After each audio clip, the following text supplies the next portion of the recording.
میں ہوں اظہر نیاز اور ہماری آج کی شخصیت ہیں جناب محترم اعجاز رحمانی صاحب، اور یہ ہمارے لیے بہت ہی اعزاز کی بات ہے اور میں آپ کا بہت شکر گزار ہوں جی. شکریہ، آپ کا بھی شکریہ. اچھا، گفتگو سے پہلے میں یہ چاہتا ہوں کہ آپ کوئی حمد یا نعت سنائیں تاکہ ہم اس محفل کو اور بھی بار برکت بنائیں. تو میں آپ کو ایسا کرتا ہوں، ایک حمد سناتا ہوں اور ایک نعت سنا دیتا ہوں، تو دونوں معاملات ہو جائیں. ٹھیک.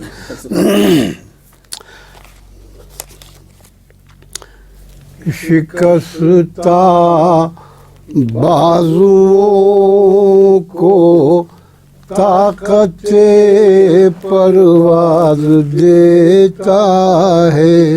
واہ، کیا کہنے. شکستہ بازوؤں کو طاقت پرواز دیتا ہے. کوئی تو ہے جو اندر سے مجھے آواز دیتا ہے. کوئی تو ہے جو اندر سے مجھے آواز دیتا ہے. مجھے تنہائی میں تنہا کبھی رہنے نہیں دیتا. مجھے تنہائی میں تنہا کبھی رہنے نہیں دیتا. سفر میں بھی مجھے ہمراہی کا اعزاز دیتا ہے. سفر میں بھی مجھے ہمراہی کا اعزاز دیتا ہے. کوئی تو ہے خبر گیری جو کرتا ہے مصیبت میں. کوئی تو ہے خبر گیری جو کرتا ہے مصیبت میں. کوئی تو ہے جو دشتے ہجر میں دم ساز دیتا ہے.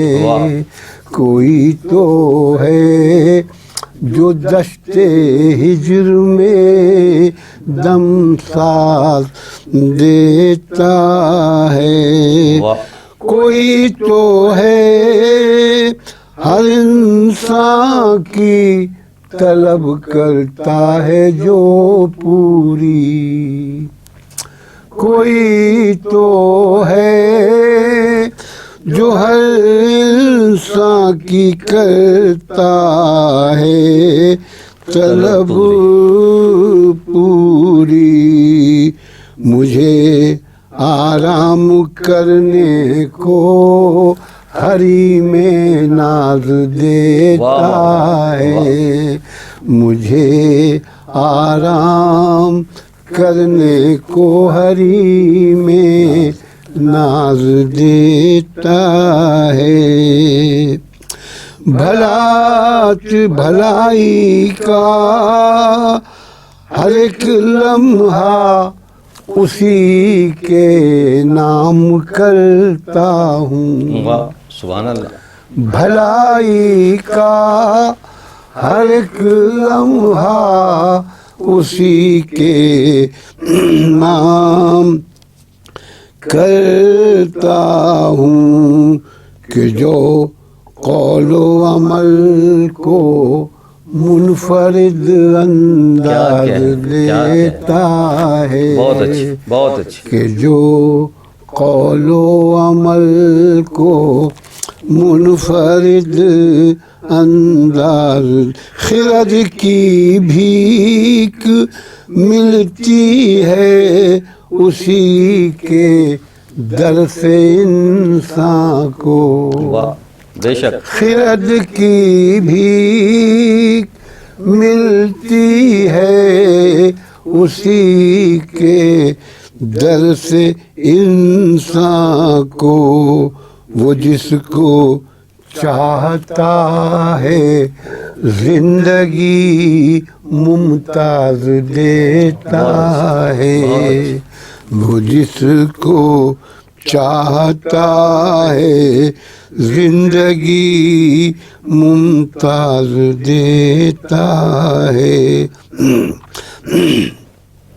کہ توجہ سے مجھے سنتا ہے وہ اعجاز رحمانی، کیا کہنے، بے شک توجہ سے مجھے سنتا ہے وہ اعجاز رحمانی، میں جب خاموش ہوتا ہوں مجھے آواز دیتا ہے، میں جب خاموش ہوتا ہوں مجھے آواز دیتا ہے، شکستہ بازوؤں کو طاقت پرواز دیتا ہے، کوئی تو ہے جو اندر سے مجھے آواز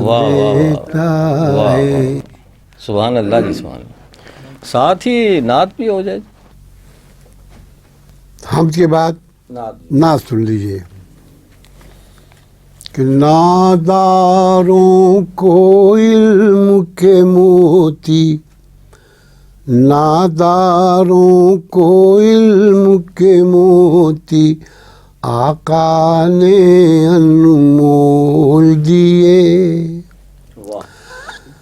ناداروں کو علم کے موتی آقا نے انمول دیے، اور باب جہالت بند کیا اور ذہنوں کے در کھول دیے، باب جہالت بند کیا اور ذہنوں کے در کھول دیے، انگاروں کو پھول بنایا، ذروں کو خورشید کیا، انگاروں کو پھول بنایا، ذروں کو خورشید کیا، اور جن ہونٹوں میں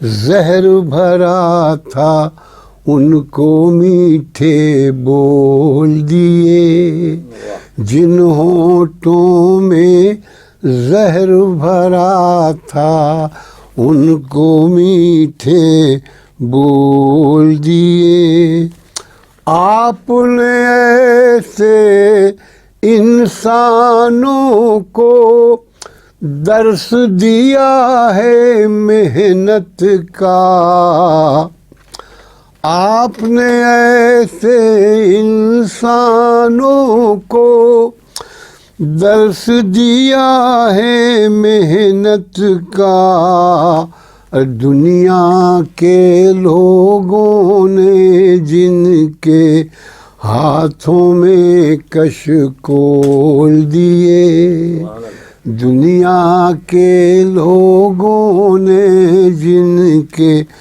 ہاتھوں میں کشکول دیے، آپ کی قربت نے لوگوں کو ایک نیا احساس دیا، آپ کی قربت نے لوگوں کو ایک نیا احساس دیا، اور جتنے چاہنے والے تھے کردار انہیں بے جھول دیے، جتنے چاہنے والے تھے کردار انہیں بے جھول دیے، آپ سے بڑھ کر انسانوں کا اور کوئی ہمدرد نہ تھا، آپ سے بڑھ کر انسانوں کا اور کوئی ہمدرد نہ تھا، ارے سنگ رنوں کو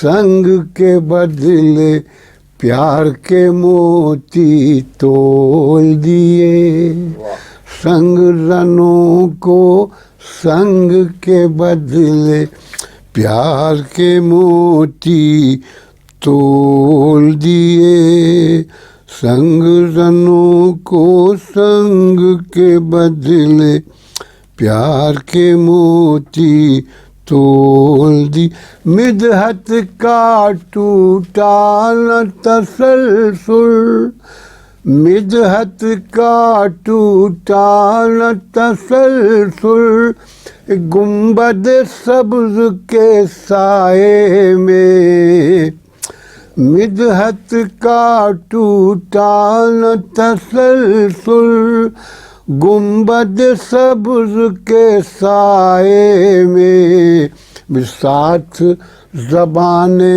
چھوڑ دیا تو آنکھ نے موتی رول دیے، ساتھ زبان نے چھوڑ دیا تو آنکھ نے موتی رول دیے، بے کیفی کے موسم میں ایک کیف ہوا طاری اعجاز، بے کیفی کے موسم میں ایک کیف ہوا طاری اعجاز، پہ نغمہ نعت سرور دین رنگ فضا میں گھول دیے، نغمہ نعت سرور دین رنگ فضا میں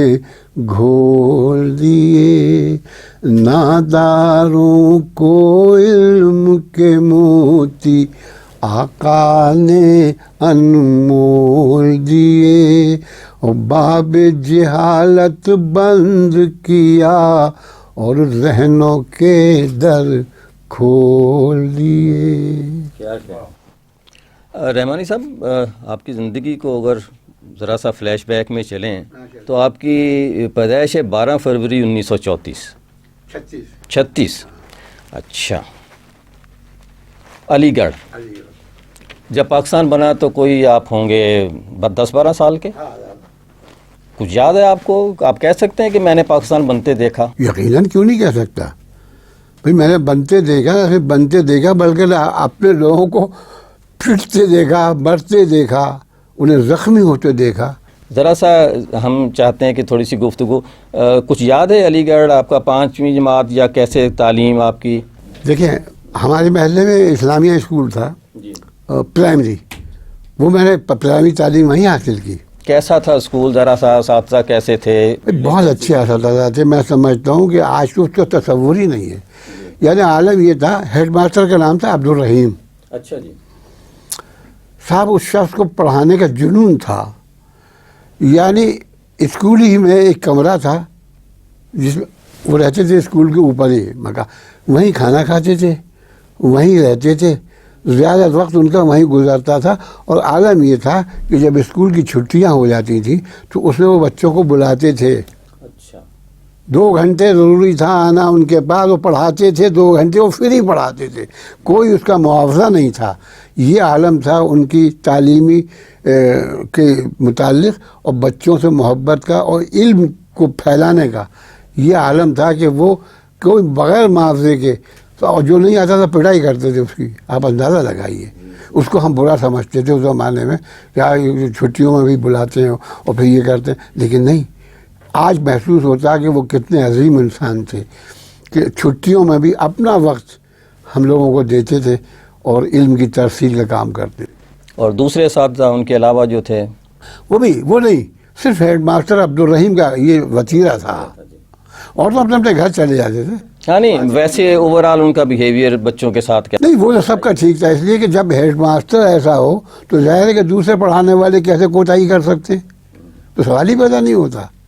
بلڈنگ کیسی تھی؟ ٹاٹ پہ بیٹھتے تھے؟ ہاں نہیں ٹاٹ پہ بیٹھتے تھے، لیکن یہ فرشی نشستیں تھیں، وہ لمبے لمبے فرش تھے، وہ لمبے لمبے بچھاتے تھے، اسی طرح سے بیٹھ جاتے تھے اس پر. اور یہ کہ ایک ماحول تھا، عالم یہ تھا کہ اچھا آپ آگے کہیں گے کہ شاعری کا شوق کیسا ہوا. جی تو اسی میں ایک بات بتاتا ہوں کہ ایک دن میں گنگنا رہا تھا، کوئی گانا ہے ہی، تو میں ایک ماسٹر نے سنا، آواز کو ملی. اب تو خیر وہ آواز نہیں رہی، اللہ کا شکر اب بھی کچھ ٹھیک ٹھاک ہے. تو نے کہا یار آپ یہاں سے تمہاری آواز تو بہت اچھی ہے، تم ایسا کرو ذرا ترانہ تو پڑھو اقبال کا، چینو والا ہمارا ہندو، یہ پڑھایا جاتا تھا صبح اسکول میں. چینو والا ہمارا ہندوستان ہمارا، ہم بلبل ہیں اس کی سہارا ہمارا. تو یہ تو نے پڑھا، کہنے کا ٹھیک ہے کل سے آپ پڑھائیں گے. ٹھیک ہو گیا. بچوں کو لیڈ میں کرتا تھا، میرے ساتھ پڑھتے تھے. یہ ترانہ روز صبح میں پڑھانا میری ذمہ داری ہو گئی تھی. یہی وہ ترانہ تھا کہ جس نے میرے اندر شعری شعور بیدار کیا. بنا زمانے میں کیا ہے، دیکھیے یہ ترانہ پڑھتے پڑھتے پڑھاتے پڑھاتے مجھ میں ایک شعور پیدا ہوا، شعر کہنے کی طرف ایک رجحان پیدا ہوا. تو ایک دن میرے اوپر ایک مصرع القاء ہوا. اچھا جی. صرف ایک مصرع، وہ آج بھی ایک مصرع ہے، میں نے اسے شعر نہیں بنایا. اس کی وجہ یہ ہے کہ وہ اتنا مکمل ہے، میری زندگی پہ محیط ہے. وہ مصرع یہ ہے کہ رواں دواں ہے میری ناؤ بحر الفت میں. کیا ہے؟ رواں دواں ہے میری ناؤ بحر الفت میں. تو اللہ کا احسان ہے، اس کا کرم ہے کہ میری ناؤ جو ہے بحر ادب میں، بحر محبت رواں دواں ہے آج تک. میری عمر شاعری 65 سال سے کم نہیں ہے. دیکھیے 11 سال کی عمر سے میں نے یہ مصرع کہا، 11 سال کی عمر میں، اور 11 سال کی عمر میں مصرع کہنے کے بعد پھر فلمی گانوں کی پیروڈی کرنے لگا میں. اس سے بھی مہمیز ہوا.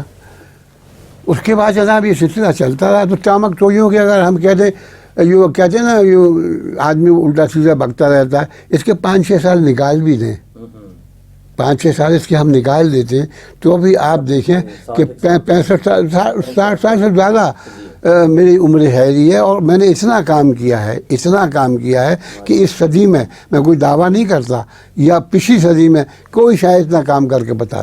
ہاں نہیں آپ کی کتابیں میں دیکھ رہا تھا، اعجاز مصطفیٰ، پہلی کرن، آخری روشنی، کاغذ کے سفینے، افکار کی خوشبو، غبار انا. ویسے عجیب سا لگا مجھے غبار، وہ دوسرا غبار انا غزل کا مجموعہ ہے. ہاں جی لہو یہ گاب نہیں شاعر ہے. ہیں. اس کے علاوہ آپ یہ دیکھیں یہ جو کتابیں ہیں، اس کے علاوہ کلیات آ گئی، چھوڑے کلیات. اس کے علاوہ میں نے حضور اکرم صلی اللہ علیہ وسلم کی وہ تاریخ نظم کیا کی، تاریخ ایسی نظم کی کہ مہد سے لے کے لحد تک ان کی پوری زندگی 2060 بندوں پر مشتمل ہے. ایک بند 6 مصرے کا ہے، اس کا نام ہے سلامتی کا سفر. سلامتی کا سفر زندگی نظم کی، بہت لوگوں نے اس کو سراہا. تو یہ ہو گیا 2060 بند. پھر ایک کام جو میں نے ابھی کیا ہے، آپ یقین جانیں کہ آج تک پوری دنیا میں یہ کام نہیں ہوا. میری یہ کتاب دنیا میں پہلی کتاب ہے، اور وہ یہ کہ خلفائے راشدین کی سوانح حیات کو میں نے نظم کیا، چاروں خلفاء کی، اور سب کے لیے 400 بند لکھے ہیں. 1600 بندوں پر مشتمل 2-4 بند زیادہ ہی ہیں، مناقب علیحدہ ہیں. یہ بند ہیں، اور یہ اس کا نام ہے عظمتوں کے مینار. یہ کتاب میں چاہتا بھی ہوں کہ اس کتاب کو پھیلنا چاہیے. نہیں انشاءاللہ یہ کتاب اگر آئے پنجاب میں، کیوں آج تک کسی نے، نثر میں تو کتابیں ہیں لیکن نظم میں کوئی کتاب نہیں ہے. چند مناقب ضرور مل جاتی ہیں، کسی نے صدیق بغدادی، کسی نے فاروق اعظم پہ کیا، کسی نے عثمان غنی علی حیدر پہ کیا. تو یہ مناقب تو مل جاتی بہت چند. وہ بھی نثر میں کتابیں ہیں، لیکن نظم یہ کتاب پہلی کتاب ہے میری کہ جو خلفائے راشدین کی سوانح حیات پر منظوم سوانح حیات. واہ. اچھا واپس چلیں تو میں دیکھ رہا تھا آپ کی سوان حیات کوئی کہ آپ کے والدین بچپن میں ہی وفات پا گئے تھے. میری والدہ تو میرے خیال سے میں 9 سال کی عمر ہوگی میری والدہ کا انتقال ہو گیا. اچھا ٹھیک ہے, میری والدہ کا انتقال ہو گیا, 2-3 سال کے بعد والد کا بھی انتقال ہو گیا. تو اب یہ پرورش کی ذمہ داری میری دادی پر آئی. اچھا. میری دادی حیات تھیں اور ماشاء اللہ حیات رہی بہت عرصے, اور یہی کہ جو ان کی تربیت وہ بہت عظیم خاتون تھی. پوری شہر میں, پوری گلی میں, پورے محلے میں سیدانی کے نام سے مشہور تھی. وہ سب سیدانی کہہ رہے تھے بولا, اور نام جو ان کا شفیع النساء تھا, شفیع النساء نام تھا. نام ذرا سخت تھا ان کا, حاصل نہیں لے پاتا تھا, لیکن یہ سیدانی مشہور تھی. ان کی تربیت کا یہ عالم تھا صاحب, میں قربان جاؤں. ارے ہے کمال, ان کی ایک جملہ بتاتا ہوں آپ کو, جنہوں نے زندگی کا کایا پلٹ دی. ہمارے رشتہ داروں نے کہا کہ صاحب آپ کے تو اب کوئی کمانے والا ہی نہیں رہا, ایک میرے والد سے انتقال کر کے اب آپ کو کیا ہوگا؟ تو نے کیا ہوگا؟ اللہ تعالیٰ رازق ہے, آپ تھوڑی ہیں, رازق تو اللہ ہے, آپ نہیں ہیں. پھر انہوں نے ایک تجویز پیش کی, اور تجویز پیش یہ کی کہ بچوں سے کہیں کہ وہ ہمارے یہاں آ جایا کریں, کھانا کھایا کریں اور آپ کے لیے لے آیا کریں.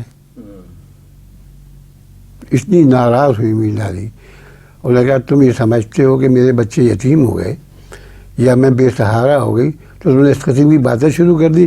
ارے کل ہی تو آج تمہارے گھر یہ کھانا کھانا جائیں گے, کل یہ بھیک کا پیالہ ہاتھ میں لے کے بھیک مانگیں گے, اس لیے کہ ان کی حیا و شرم تو ختم ہو جائے گی. وہ جو ان کے اندر ایک ہوا ہے وہ ختم ہو جائے گا. کل یہ بھیک سڑکوں میں مانگتے پڑے, قطن آپ اس کو, اب آج سے میرے بچے تمہارے گھر بھی نہیں جائیں گے. اور کہا ہم تو جاتے تھے رشتہ داری کے حساب سے, کہ آج سے میرے بچے تمہارے گھر نہیں جائیں گے. ہم جیسے بھی اپنے, میری دادی نے محنت کی, محنت سے مراد علی گڑھ ایک صنعتی شہر بھی ہے جہاں علمی یونیورسٹی وغیرہ ہے, لیکن ایک صنعتی شہر ہے.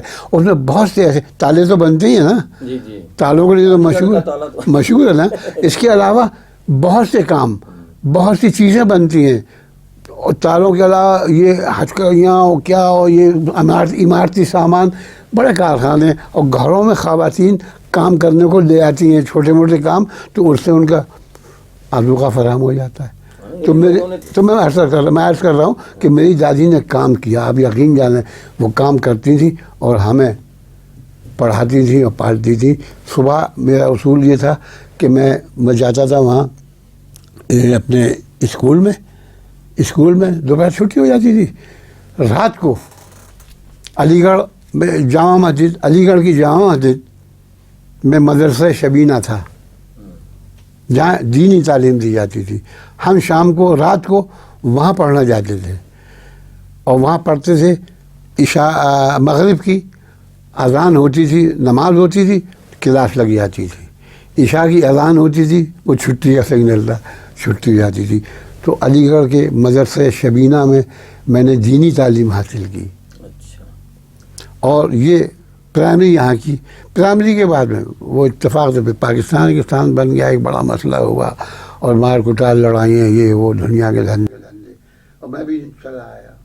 اچھا آپ جو تھوڑا سا, اگر میں چاہتا ہوں ہماری نئی نسل کو پتہ چلے کہ پاکستان جو ہے وہ کوئی اتنا آسان سے نہیں بن گیا تھا. علی گڑھ میں کیا صورتحال تھی 47 تک کے جو واقعات, جو آپ تو بعد میں بھی رہے؟ جی, ٹارگیٹ تھا اس لیے کہ علی گڑھ کے طلباء نے جو پاکستان بننے میں جد و جہد کی ہے, یہاں سندھ میں, پنجاب میں پوری کے پورے ٹولے اور وفد آئے ہیں بچوں کے, کہ جو پاکستان کی تبلیغ کرتے رہے, لوگوں کو سمجھاتے رہے کہ پاکستان کیا ہے اور بنے گا تو کیا ہوگا. یہ اس کا نتیجہ ہے کہ پاکستان بن گیا. یہ علی گڑھ والوں کی جد و جہد ہے, وہ بھی یونیورسٹی کے بچوں کی.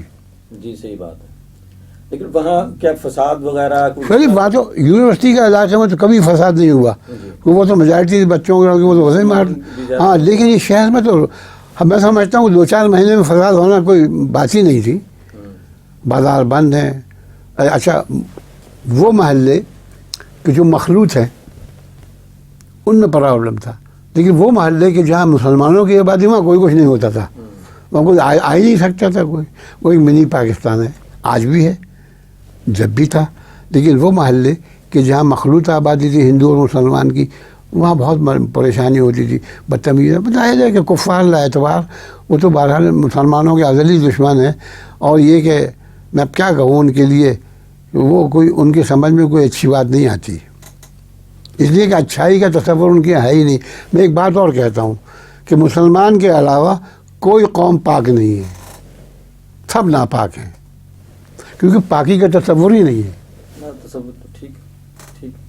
اور ناپاک آدمی کی سوچ بھی ناپاک ہوگی۔ صحیح بات ہے۔ اچھا، یہ کچھ چھوت کا زیادہ تھا، مطلب کیوں؟ مطلب ہندو اور مسلمانوں میں عام طور پہ دیکھا جہاں بھی اکٹھے رہتے تھے تو ہندو زیادہ محسوس کرتے کہ جی مسلمان ہاتھ نہ لگائیں ہمارے کھانے کی چیزوں کو، اور بات ہے کہ خود تو وہ ناپاک ہے، آپ اندازہ لگائیے، تصور یہ ہے کہ مسلمان ناپاک ہے، کسی چیز کو ہاتھ نہیں لگانے دیتے، اور تو یہی ان کا عالم ہے کہ صاحب یہ تو چھوت ہو گئی، چھوت چھات کی بیماری ہے نا ان میں تو بڑی زبردست، آج بھی ہے۔ ایک شیشے کا گلاس ایسا ہے جس میں دونوں پانی پی سکتے ہیں، باقی نہیں۔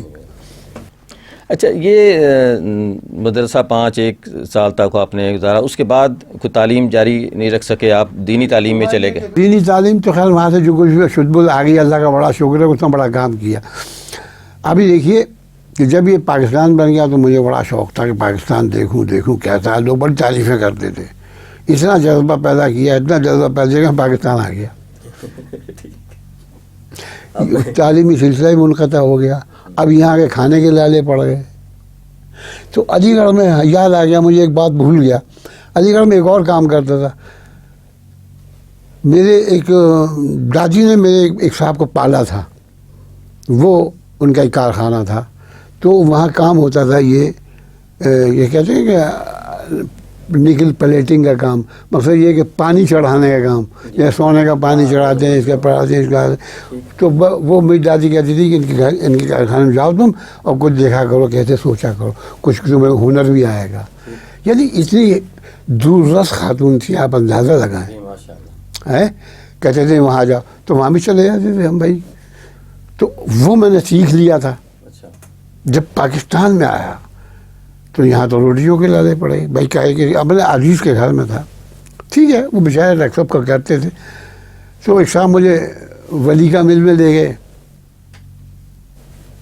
وہ کپڑے کا کام، وہاں گیا تو بھائی وہ تو عالم یہ ہوا کہ میری کان سن ہو گئے، باہر نکلا تو کچھ سنائی نہیں دے۔ انہوں نے کہا بھائی دو چار مجھ سے ہفتہ 10 دن کام کیا ہوگا، میں نے کہا بھائی یہ میرے بس کا نہیں ہے، میرے تو کان ہی بند ہو جاتے ہیں، کیا کہ آپ لوگ عادی ہوں گے، اور یہ ماحول ہی میں نہیں سمجھ میں آتا، چھوڑ دیا میں نے۔ اب پھر میں نے کیا کیا کہ وہ جو میں نے کام تھوڑا آتا تھا اس کے لیے میں نے تلاش کیا، مجھے کام مل گیا۔ اس زمانے میں 3.5 روپے روز پہ یومیہ مجھے، اور وہ زمانہ اتنا سستا زمانہ تھا، 3.5 روپے روز تو ایک بڑی نعمت تھی۔ آپ اندازہ لگائیے کہ 4 کلو 1 روپے کا آٹا ملتا تھا اسی کراچی میں، 1 روپے کا 4 کلو، 10 آنے کلو گوشت گائے کا، 1.25 روپے کلو گوشت بکری کا، 2 آنے کلو دالیں، 8 آنے کلو، 2 آنے پاؤ۔ یہ وہ زمانہ تھا، تو 3.5 روپے تو بڑی نعمت تھی بھائی۔ نہیں، صحیح بات، 1 روپے میں سب کچھ آ گیا، 1 روپے میں سب کچھ، آپ اندازہ لگا لیجیے۔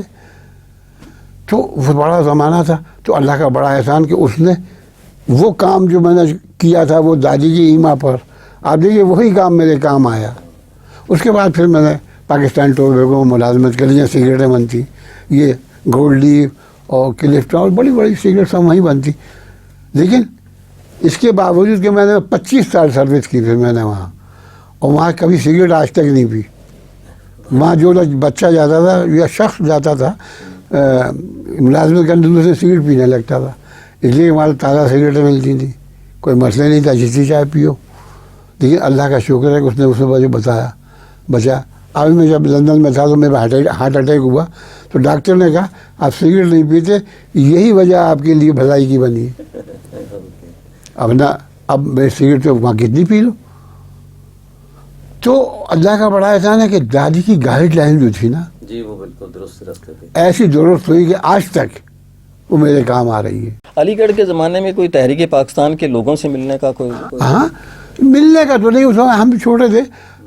جناح صاحب ایک دن آئے تھے, ایک دفعہ آئے تھے جامع مسجد میں تقریر کرنے کی, تو میں نے دیکھا تھا انہیں دور. وہ اتنا رش تھا کہ بچوں کی تو گنجائش ہی نہیں تھی جانے کی. کچھ ذرا سا اس منظر کو ویژولائز کریں, کیسا, کتنے لوگ, کہاں ان کو نظر. ارے بھائی ایک پوری میں سمجھتا ہوں کہ شہر منڈایا تھا, شہر تو شہر, گرد و نواح کے لوگ آئے تھے. اور بھائی حد نظر تک انسانوں کا سمندر تھا قائد اعظم کے استقبال کے لیے. یہ وہ میری آنکھوں نے وہ نظارہ دیکھا ہے. آج بھی اگر میں تصور آنکھیں بند کر کے سوچوں تو اندازہ تھا, اس کا اندازہ لگانا کچھ نعرے یاد ہیں کیا لگ رہے تھے؟ یار بٹ کے رہے گا پاکستان, وہ بٹ کے رہے گا ہندوستان, لے کے رہیں گے پاکستان, یہ ایک نعرہ تھا بس. بچے ٹولیوں کی شکل میں نکلتے تھے اور چھوٹی چھوٹی جھنڈیاں ہاتھ میں لگے, یہ گلیوں میں نعرہ لگاتے پھرتے تھے. ہم خود لگاتے پھرتے تھے انہی کے ساتھ مل کے. اور اس کے علاوہ کوئی وہاں کی جو تحریک پاکستان کے حوالے سے کچھ چیزوں کو میں آپ سے شیئر کرنا چاہتا ہوں. تحریک پاکستان کے علاوہ ہر شخص کی سوچ یہ تھی, مزدور ہو, پڑھا لکھا ہو اور جاہل آدمی ہو, کوئی بھی ہو, سب کہتے تھے کہ پاکستان قائد اعظم زندہ ہو. پاکستان بنانا مسلمان. دیکھیں مسئلہ یہ تھا کہ لوگوں نے جو بات کہی تھی وہ تو بہت اہم تھی اور ایسا ہونا چاہیے تھا, جو نہیں ہوا. وہ یہ تھا کہ ہمیں خطۂ زمین چاہیے جس میں ہم اللہ کی عبادت بے لوث ہو کے اور کسی خوف کے زیر اثر نہیں آزاد ہو کر سکیں. تو یہ وہ ایک تصور تھا کہ جو مسلمانوں کے لیے جس نے ایک ایسی فضا پیدا کر دی, ہر دل میں یہ گھر کر چکا تھی یہ بات کہ ایسا ہونا چاہیے. کیونکہ دیکھیں مسلمان تو مسلمان ہے نا وہ, اب وہ اگر اس کے لیے اس کے عبادات اور مذہبی رسوم کے متعلق اگر آزادی ملتی ہے تو اسے اس سے اچھی کیا بات ہے.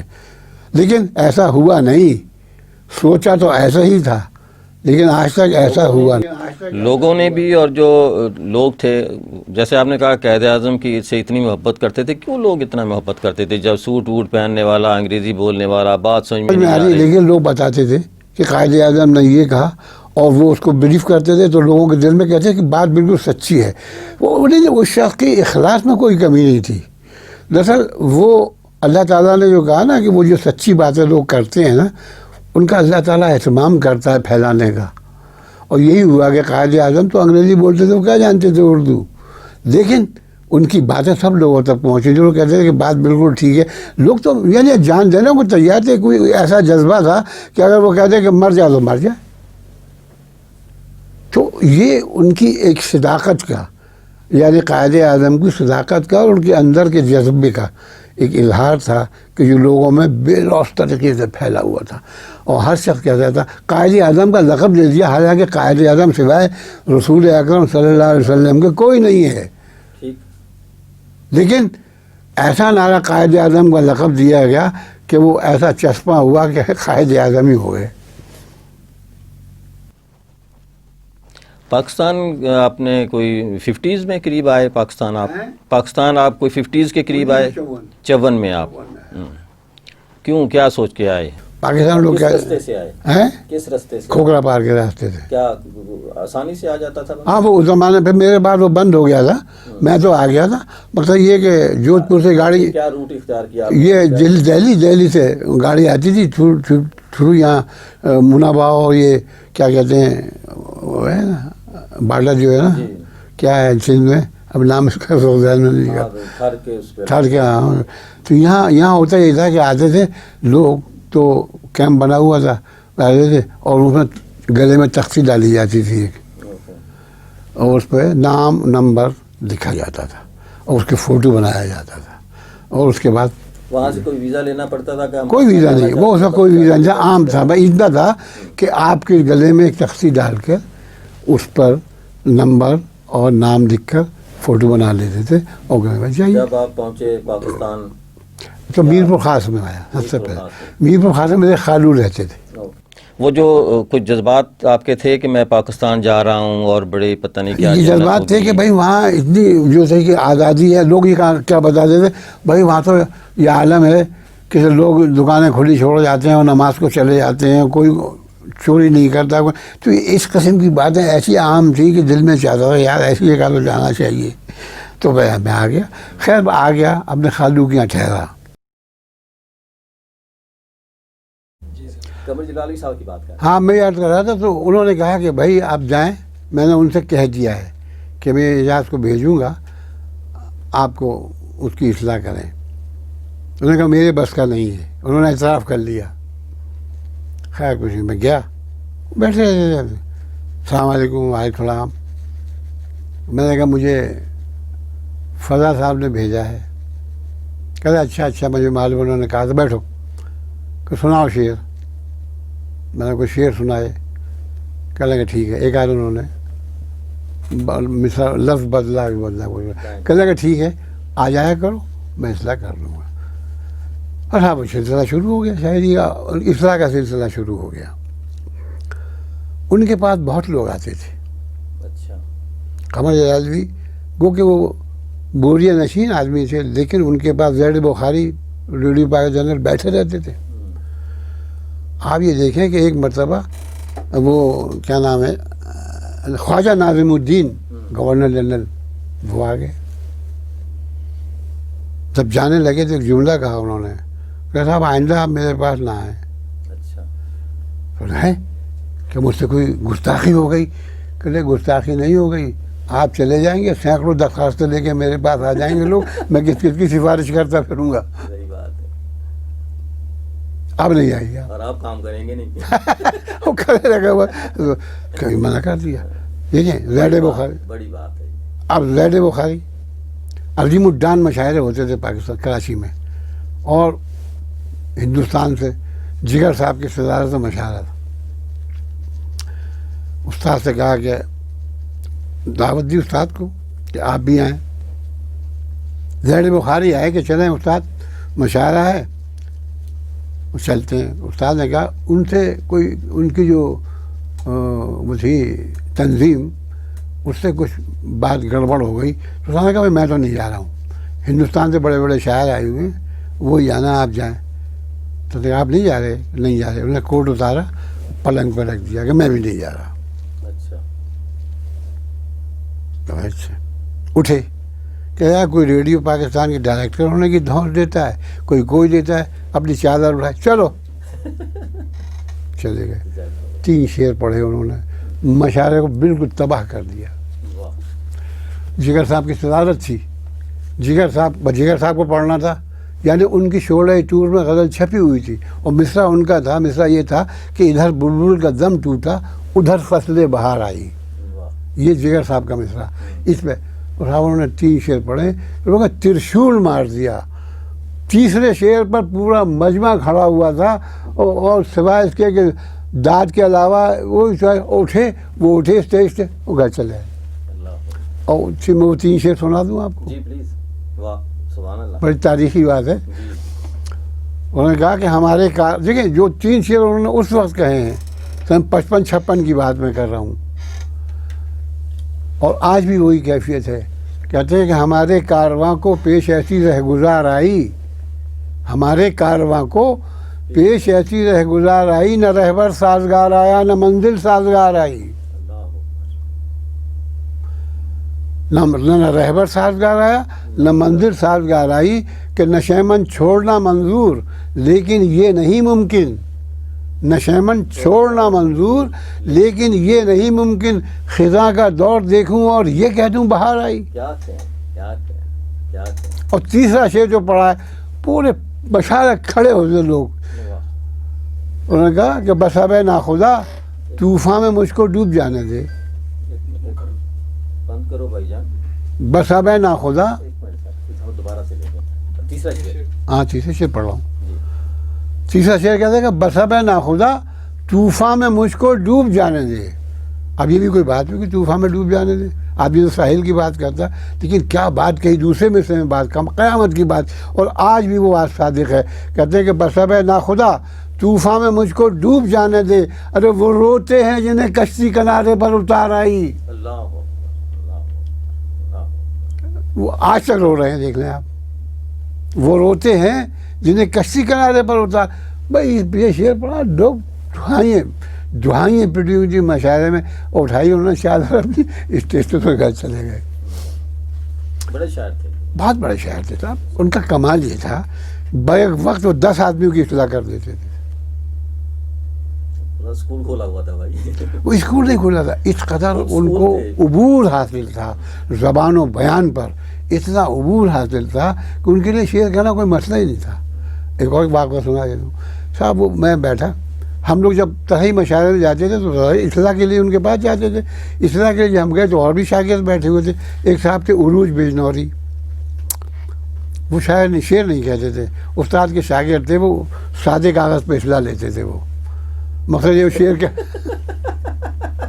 اچھا شعر کہلوا لیتے تھے استاد سے. استاد کیا کہ ان کے لیے شعر کہنا کوئی مسئلہ نہیں تھا. تو ہم طرح کی غزل سنانے بیٹھے، عروج نے غزل سنائی تو میں چونکا. میں نے کہا یہ تو میرا شعر ہے.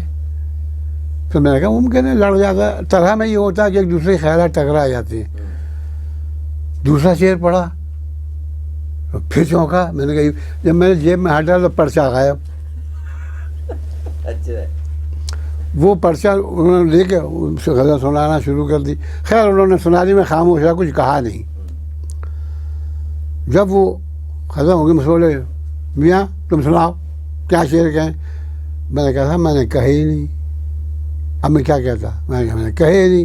کہ ایسا نہیں ہو سکتا، تم تو شعر کہتے ہو اور تم نے کہے نہیں. میں نے ایسا نہیں. کہتے کہ اصل بات کیا ہے، بات کیا ہے مجھے بتاؤ. تو میں نے کہا بات تو کچھ نہیں ہے صاحب، جھوٹ بول نہیں سکتا آپ کے سامنے. بھائی میری غزل آپ سن چکے ہیں. بولے کیسے؟ میں عروج نے کیا سنایا تھا آپ کو؟ کہ اچھا جبھی تو میں کہوں کہ اس سسرے نے آج غزل کیسے کہہ لی. یہ تو کہتے ہی نہیں شعر، میں کہہ کے دیتا ہوں تو اس لیے آج غزل کیسے کہہ لی. میں نے کہا وہی تھی میری غزل. اب میں آپ کو کیا سناتا؟ میں نے کہا نہیں میں نے کہا ہی نہیں ہے. میں نے کہ لگا نہیں ایسا نہیں ہے. اچھا آج میں تمہیں غزل کہہ کے دیتا ہوں، اس کے بدلے میں کہ آپ کی غزل کسی دوسرے نے چرا لی تو آپ کو. انہوں نے غزل کہہ دی صاحب. اب 4-5 شاگرد مل کے جاتے تھے مشاعرے میں، 4-5 شاگرد مل جاتے تھے، ٹولہ بن کے جاتے تھے. جب میں چلے تھوڑی دور تو میں نے کہا ان سے، جو دوسرے ہمارے استاد بھائی تھے، میں نے کہا بھائی یار مجھے ذرا سا ایک کام ہے، میں 10-15 منٹ بعد آؤں گا، تم لوگ چلو. وہ چلے گئے، میں گیا نہیں. انہوں نے دوسرے دن یہ ہوتا تھا کہ وہ پوچھتے تھے استاد بھائی کس کی غزل کیسی رہی، کتنا کیسا پڑھا، اس کا رزلٹ پوچھتے تھے. وہ تو کہا کہ اعجاز نے کیسی غزل پڑھی. تو انہوں نے کہا صاحب اعجاز تو بہت ہی کیا کہتے ہیں اس کو زام ہے. آپ نے اتنی اچھی غزل کہہ کے دی، بڑے ردے لگائے لوگوں نے، اتنی اچھی غزل کہہ کے دی اور وہ مشاعرے میں نہیں گیا. مقصد یہ انہوں نے اس کا وہ پہلو نکالا کہ میں بہت بڑا شاعر بن گیا ہوں کہ اب آپ کو بھی خاطر میں نہیں لاتا، آپ نے غزل کہہ کے دی اور وہ گیا نہیں مشاعرے میں. خیر بات آئی گئی، ہو گئی، چلے گئے. پھر میں گیا تو انہوں نے پوچھا میاں غزل کیوں نہیں پڑھی؟ میں نے کہا صاحب پہلے تو میں چپ رہا، پھر پوچھا نہیں بتاؤ کیوں نہیں پڑھی. میں نے کہا صاحب جھوٹ بولوں یا سچ بولوں؟ کہ نہیں سچ بتاؤ. میں نے کہا سرکار بات یہ ہے کہ میرا اس میں ایک مصرع بھی نہیں تھا، سارے شعر آپ کے تھے اور میری تو بساط سے بہت زیادہ اونچے شعر تھے. میں کیا پڑھتا؟ میرے دل نے گواہی تھی کہ میں نہیں پڑھتا ہوں، اس لیے کہ وہ میرا اگر ایک مصرع بھی اس میں شامل ہوتا تو میں پڑھ دیتا. کھڑے ہو گئے صاحب. انہوں نے کہا میاں تم بہت ترقی کرو گے. بس ٹھیک ہے. لوگوں نے تو دوسرے انداز میں بات کی تھی کہ مجھے ڈانٹ پڑے گی. انہوں نے کہا بہت اچھا کیا. انہوں نے کہا بہت اچھا کیا تم نے. انسان کے اندر کا احوال جب سامنے آتا ہے اور سچائی کے ساتھ آتا ہے تو اس کی جو دوسرا سننے والا ہے اگر اس میں شعور ہے، اس کے اندر اتنی کیپیسٹی ہے تو وہ داد دیے بغیر رہ نہیں سکتا. اب دیکھیے یہ مطلب بڑا مشہور ہے، لوگ ہندوستان میں اس مطلب کو اپنے نام سے پڑھ رہے ہیں. اچھا. ہاں اور یہ پوری دنیا میں مشہور ہے. وہ آئینے کو بھی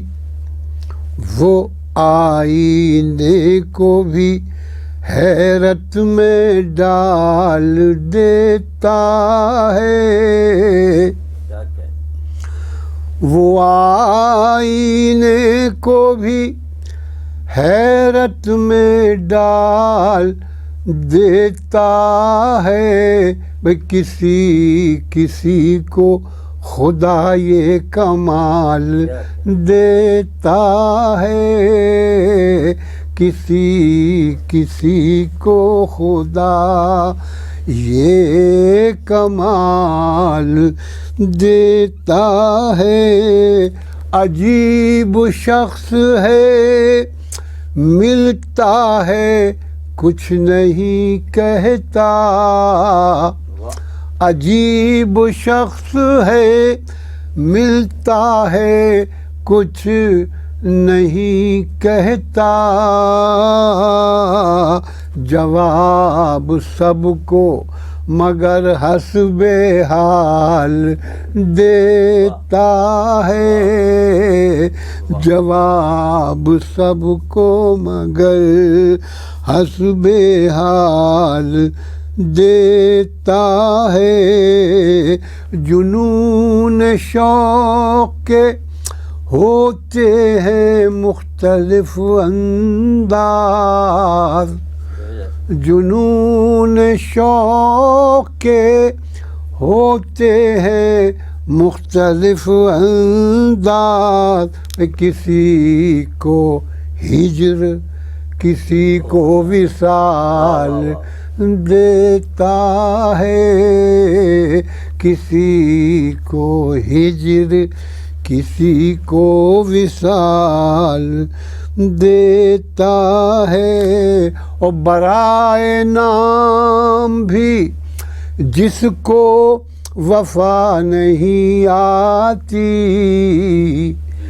برائے نام بھی جس کو وفا نہیں آتی. وہ سب کو اپنی وفا کی مثال دیتا ہے. وہ سب کو اپنی وفا کی مثال دیتا ہے. یہ وہ ہنر ہے جو ہر شخص کو نہیں آتا. یہ وہ ہنر ہے جو ہر شخص کو نہیں آتا. وہ آنسوؤں کو تبسم میں ڈھال دیتا ہے. وہ آنسوؤں کو تبسم میں ڈھال دیتا ہے. وہ آنسوؤں کو اور نکالتا نہیں کانٹا تو ایک بھی گلچی. نکالتا نہیں کانٹا تو ایک بھی گلچی. مگر گلوں کو چمن سے نکال دیتا ہے. مگر گلوں کو چمن سے نکال دیتا ہے. کبھی تو ہاتھ وہ لمحہ بھی آ ہی جائے گا. کبھی تو ہاتھ وہ لمحہ بھی آ ہی جائے گا. جو پائے وقت میں زنجیر ڈال دیتا ہے. جو پائے وقت میں زنجیر ڈال دیتا ہے. اور سکوت آئینہ وقت ٹوٹ جاتا ہے. سکوت آئینہ وقت ٹوٹ جاتا ہے. فضا میں جب کوئی پتھر اچھال دیتا ہے. فضا میں جب کوئی پتھر اچھال دیتا ہے. اور تعلق اپنا ہے اعجاز اس قبیلے سے.